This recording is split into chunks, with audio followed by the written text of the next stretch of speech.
magandang araw sa inyong lahat. Ako nga pala si Chanya Rose Chukalpat at ngayon gagawa ako ng mango float at ipapakita ko sa inyo ang mga hakbang sa paggawa ko ng mango float. Ang unang hakbang na ginawa ko ay inihanda ko muna ang mga sangkap ng mango float.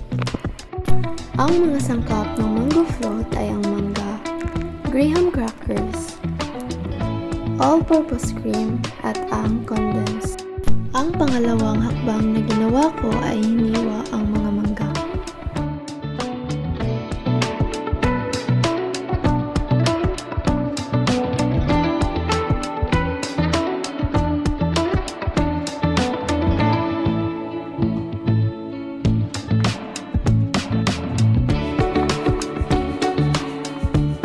Ang pangatlong hakbang ay hinihalo ko ang condensed at ang all-purpose cream.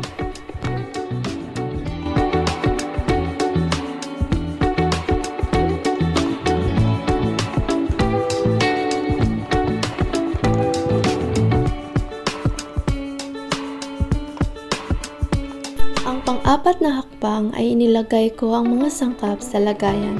Una ay ang graham crackers. Ang pangalawa ay mangga. Ang pangatlo na nilagay ko ay ang ginawa kong cream mixture. Inulit-ulit ko lamang ang proseso hanggang mapuno ang lagayan. At ang huling hakbang na ginawa ko ay nilagyan ko ng crushed graham, mangga at konting cream mixture.